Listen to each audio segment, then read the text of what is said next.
History of the Lord Buddha.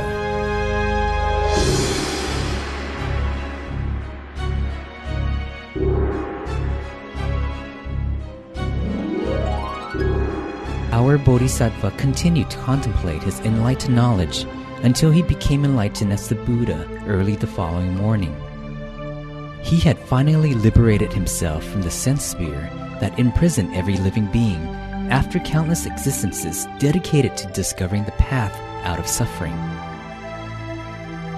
Immediately after enlightenment, our Lord Buddha felt so blissfully joyous, he continued to meditate and consider the Dhamma. At the end of the 7th week, he emerged from the meditative bliss and went from the Spanish cherry tree to the Barringtonia tree. He was concerned that his enlightened knowledge was so profound that people would have great difficulty in seeing and knowing it. It was so elaborate and profound that only wise sages could penetrate it. But through his boundless compassion, he decided to teach his Dhamma to the people. He employed the Buddha insight to scan human beings and found them to belong to 4 main groups, which could be compared to 4 types of lotuses. Once our Lord Buddha made the decision to teach the Dhamma, he considered the people that would be worthy to hear the first Dhamma lecture. He thought about the yogis Alara and Uttaka, but when he checked, he found out that the yogis had just passed away. He then thought about the 5 ascetics and how they tended to him and decided to give his first Dhamma lecture to them. Early the next morning, our Lord Buddha went to the deer park where the 5 ascetics were living at the time. The first 5 ascetics received the first Dhamma lecture, called Dhammacakkappavattana Sutta. The occasion coincided with the 15th day of the 8th waxing moon. The sutta deals with the 2 extremes, which one should not practice. Instead, one should practice the middle way, which includes the Noble Eightfold Path.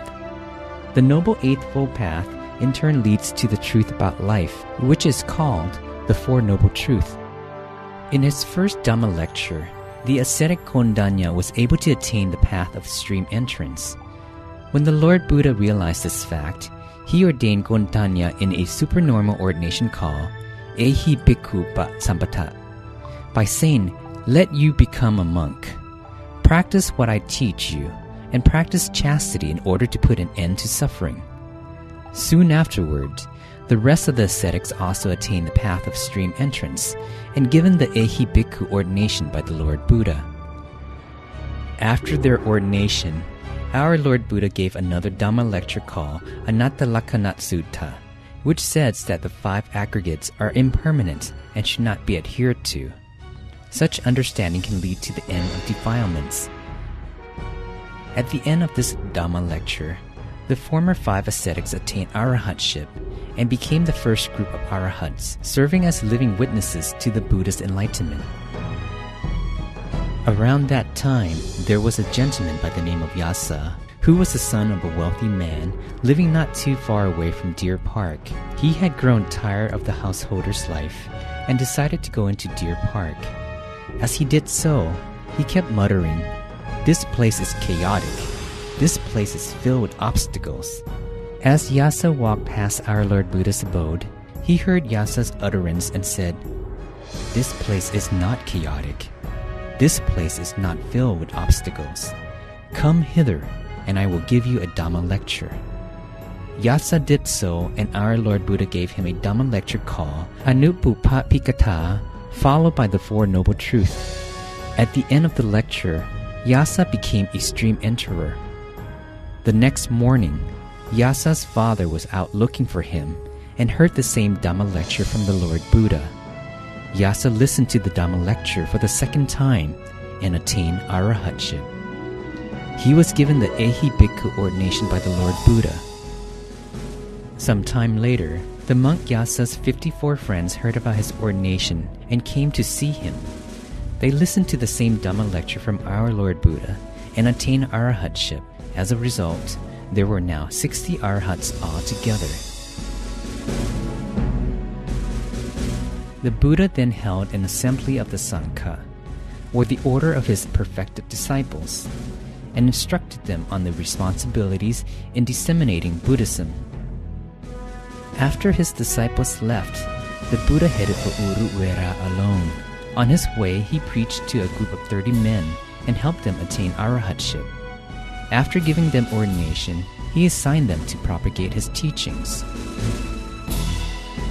The Buddha continued on his way to Uruvela to save the 3 ascetic brothers who practiced fire worshipping.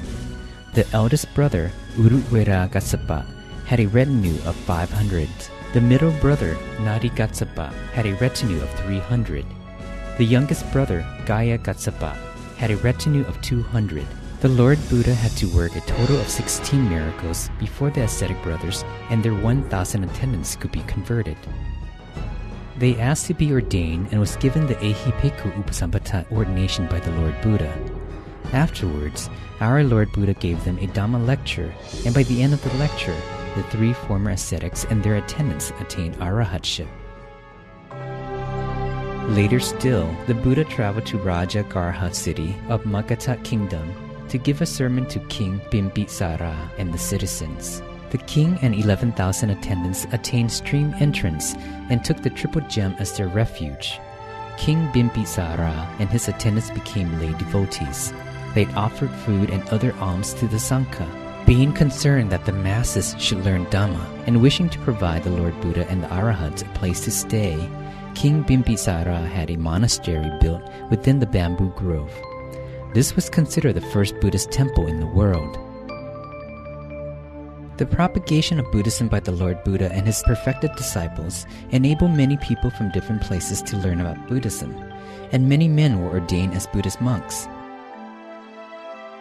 It was through the Arahat Assaji that the future chief disciples came to know Buddhism. At the time, the future chief disciples, namely Venerable Sariputta and Venerable Mahamoggallana, had subscribed to another belief. Their former names were Upatissa and Golita. These 2 men were close friends, and each had a retinue of 250. They lived in the city of Raja Garha and took up the religious life under a creed leader by the name of Sanjaya.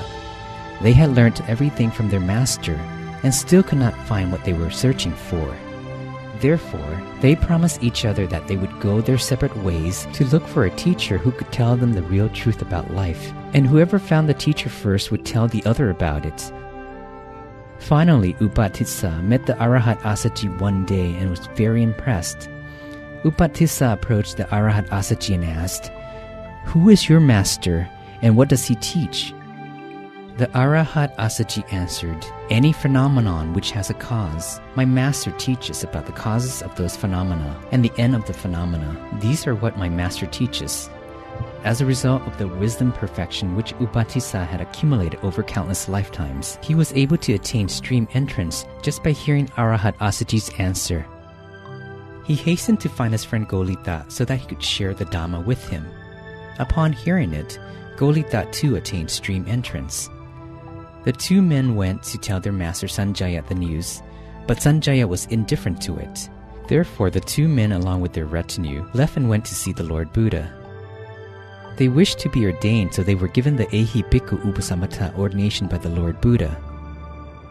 Some time later, both monks attained arahatship, and the Lord Buddha gave them new names to honor their respective mothers. Upatissa was given the name Sariputta because his mother's name was Sari. Golita was given the name Moggallana because his mother's name was Moggali. Later still, the Lord Buddha named them his chief disciples. Initially, all of the Lord Buddha's disciples were arahats.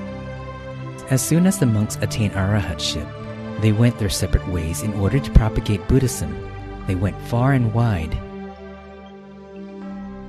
Then, on the 15th day of the 3rd waxing moon, a miraculous event took place, in that all 1,250 perfected disciples came as one to the Verutwana temple without any prior arrangement. This miracle was characterized by the 4 following factors. 1. It was the Uposota day, or a Buddhist holy day, the 15th day of the 3rd waxing moon. 2. The monks came together without prior arrangement. 3. All of the monks were arahats. 4. They were all given the Ehipikku Upasampada ordination by the Lord Buddha. The Lord Buddha then appointed Sariputta and Moggallana as his two main chief disciples. Then on the Ubosota day, or the Buddha's holy day on the 15th day of the third waxing moon, he gave the Ova Patimokkha lecture, which contains the heart of Buddhism and the policy by which Buddhism should be propagated. The lecture was given to the 1,250 perfected disciples or arahats, and it provided a guideline to enable the Sangha or Buddhist monks to practice accordingly. It was aimed to train the arahats to be good role models before they are sent to propagate Buddhism, and to lead all sentient beings out of the endless cycle of existence. This is considered as one of the most important days in Buddhism, and it is known as Magha Busha Day. The essence of the Ova Patimokkha lecture can be separated into three main parts, which are the ideal, the principle, and the method. The ideal is the ultimate aim in life and consists of 1. Patience. Be patient of hardships, as it is the means to develop dedication in order to eliminate defilements from one's mind. 2. Nibbana. The Lord Buddha said that Nibbana is supreme. He emphasized perseverance in their meditation practice as a way to extinguish defilements. 3. Do not harm others.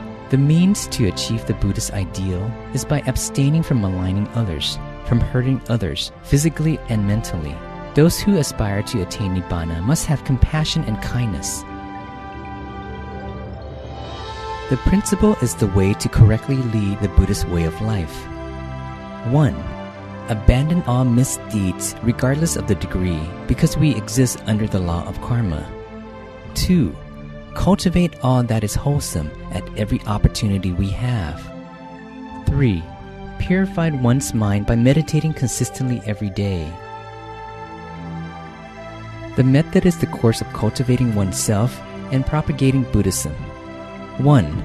Abstain from maligning others or any other religion.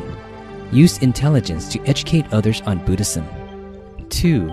Do not harm or hurt others, and practice restraint without resorting to force. Employ kindness and compassion, and offer intelligent explanation so that they will want to learn more about Buddhism on their own. 3. Adhere to the monastic codes of conduct and demonstrate politeness and good manners. 4. Have a sense of moderation when it comes to food and the 4 basic necessities. 5. Choose to sit and lie down in quiet and appropriate places as a manner to fully practice one's perseverance. 6.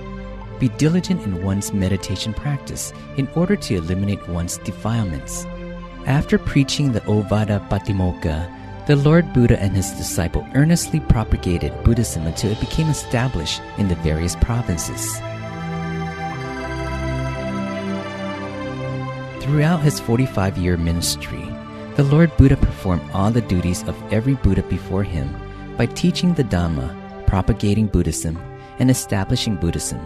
Wherever he is, he continues to perform the 5 Buddha duties. 1. In the morning, he goes on his alms round. 2. In the evening, he teaches the Dhamma to the people. 3. At night, he teaches the monks. 4. Late at night, he solves the celestial beings' problems. 5. At dawn, he checks all beings to see who may possess the perfections to attain enlightenment and will go save them. The method of propagating Buddhism as outlined by the Lord Buddha resulted in Buddhism becoming firmly established in the world and gaining increasing numbers of followers. Even during his final years, the Lord Buddha continued to be a great teacher who taught sentient beings how to escape from the cycle of suffering. He performed his Buddha duties tirelessly for 45 years and until the final moments of his life. The Lord Buddha's final words to the 4 Buddhist communities were, "Behold, monks, I wish to remind you that all conditional things undergo decay. May all of you make sure that you are not reckless." After his last word was spoken, the Buddha attained complete Nibbana on the full moon day of the 6th lunar month, known as Visakha, at Kusinara city, at the age of 80. Pra Anuruddha, the disciple foremost in Celestial Eye, who was sitting close by, witnessed the Lord Buddha's holy progress in attaining complete Nibbana. The Lord Buddha's immense compassion for all living beings was beyond compare and had never wavered. The Buddha is the ultimate teacher of all beings. Wherever he went, he would teach the truth to every living being there. Since the Lord Buddha was greatly respected by humans and celestial beings, once he attained complete Nibbana, kings from 7 kingdoms sent emissaries to ask for a share of the holy relics. They wanted to house their share of the holy relics in a stupa where people could come pay their homage.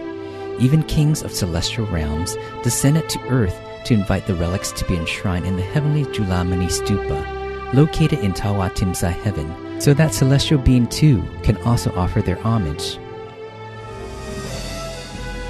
After the Lord Buddha attained complete Nibbana, Buddhist monks continued to propagate Buddhism until it became firmly established in many countries, including Thailand. Thai people are grateful that they are born in a country where Buddhism is the primary religion, and for having all aspects of their lives enriched by it. We should therefore practice the teachings of the Lord Buddha in order to lead wholesome and happy lives in the present and for future lifetimes. Moreover, we should put every effort to preserve Buddhism for future generations, the way our ancestors safeguarded Buddhism for us, that it has become a compass for leading virtuous lives.